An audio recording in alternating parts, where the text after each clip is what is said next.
பெண் பயணி கீழே விழ காரணமாக இருந்த ஓட்டை உடைசலான சென்னை மாநகர பேருந்து இதுதான்.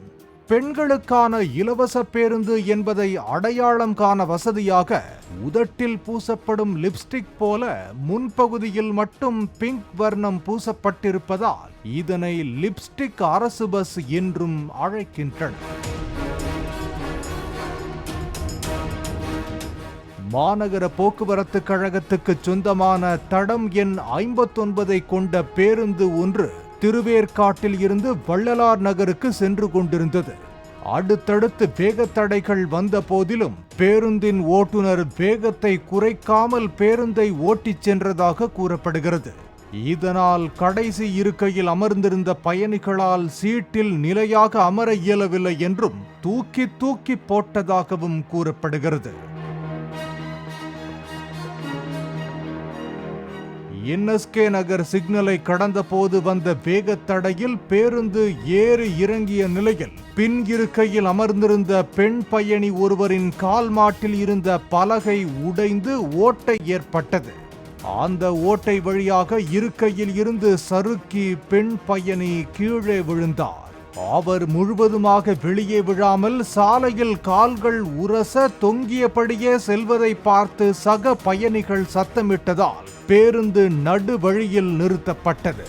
இதனால் பெண் பயணி லேசான காயங்களுடன் உயிர் தப்பினார்.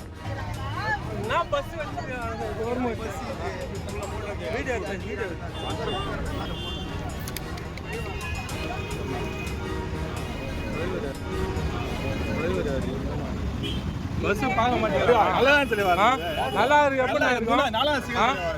எப்படின்னா நல்லா சிக்னல் ஆகும். ஒரு வண்டி எடுக்குமா பார்த்து எடுக்க மாட்டீங்களா? பெண் பயணிக்கு தண்ணீர் கொடுத்து ஆசுவாசப்படுத்திய மற்ற வாகன ஓட்டிகள் பேருந்து ஓட்டுநரையும் நடத்துனரையும் கேள்விகளால் துளைத்தெடுக்க அடுத்தடுத்த வேகத்தடையால் இப்படி நிகழ்ந்து விட்டதாக பேருந்து ஓட்டுநர் தெரிவித்தார்.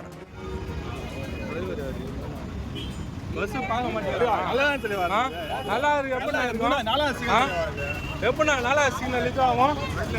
ஒரு வண்டி எடுக்குமா பார்த்து எடுக்க மாட்டீங்களா?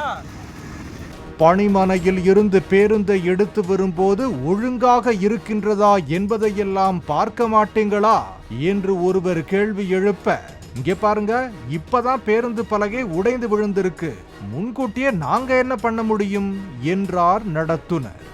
வண்டி எடுக்கும்போது செக் பண்ணி எடுக்க மாட்டீங்களாங்க? அது எப்படிங்க ஓடியும்? நீங்க பார்க்கும்போது செக் பண்ண மாட்டீங்க வண்டி எந்த கண்டிஷன்ல இருக்குன்னு? எப்படி செக் பண்ண முடியும்? சொல்லுங்க. மூலையில நீங்க வண்டி எடுக்கிறதுக்கு முன்னாடி செக் பண்ணீங்களா இல்லையா? சொல்லுங்க. காயம் ஏற்பட்ட அந்த பெண் பயணிக்கு உடனடியாக மருத்துவமனைக்கு கொண்டு செல்லப்பட்டு சிகிச்சை அளிக்கப்பட்டது. நான் எதுவும் இது வரைக்கும் புகார் கொடுக்கல. ஆனால் எனக்கு தான் ஃபோன் வருது. டிரைவர்கிட்டருந்தும் வந்தது, கண்டக்டர்கிட்டையும் வந்தது. அப்புறம் அவங்க என்ன சொல்கிறாங்கன்னா, நீங்கள் ஃபுல்லாக வெளியில் கீழே விழுந்தேன்னு சொல்லாதீங்க, நீங்கள் கால் மட்டும்தான் வெளியே வந்தது, மற்றபடி நீங்கள் பஸ்ஸுக்குள்ளே தான் இருந்தீங்க, பஸ்ஸை விட்டு நீங்கள் படி வழியாக தான் இறங்கி வந்த மாதிரி காட்டணுமே தவிர கீழேருந்து வந்த மாதிரி சொல்லாதீங்க, இதனால் அவங்க 2 பேருக்கு வேலை போயிடும் அப்படின்னு சொல்லி ரெக்வஸ்ட் பண்ணி பேசுகிறாங்க என்கிட்ட. இது நான் என்ன சொல்கிறேன், ஒழுக்கமாக எல்லா பஸ்ஸும் பார்த்து எடுத்தால் நல்லாயிருக்கும். முடிஞ்ச அளவுக்கு எந்த உயிர் சேதமும் இருக்காது, அவ்வளோதான் நான் சொல்லுவேன். வேறு என்ன சொல்ல முடியும்? இவங்க கவனக்குறைவு தான் இவ்வளோக்கும் காரணம்னு தான் நான் சொல்லுவேன். இன்னைக்கு நான் இருக்கேன்றதே பெரிய விஷயமா எனக்கு படுது. சம்பந்தப்பட்ட பேருந்தை முறையாக பராமரிக்க தவறியதாக பேசின் பிரிட்ஜ் பேருந்து பணிமனையின் கிளை மேலாளர், தொழில்நுட்ப பொறியாளர் மற்றும் பணியாளர்கள் மீது துறை ரீதியான நடவடிக்கை எடுக்க மாநகர போக்குவரத்து கழக மேலாண் இயக்குனர் உத்தரவிட்டுள்ளார். ஓட்டை உடைசலான அரசு பேருந்துகளை மாற்றிவிட்டு அதற்கு பதிலாக புதிய பேருந்துகளை வாங்குவதற்கு அரசு போக்குவரத்து கழக முனைப்பு காட்டி வருவதாக கூறப்படும் நிலையில் நகரின் முக்கிய சாலைகளில் இயக்கப்படும் அரசு பேருந்தின் பலகை உடைந்து பெண் பயணி கீழே விழுந்திருப்பது அதிர்ச்சியை ஏற்படுத்தி உள்ளது. பாலிமர் செய்திகளுக்காக ஒளிப்பதிவாளர் குணா மற்றும் செய்தியாளர் சரவணன்.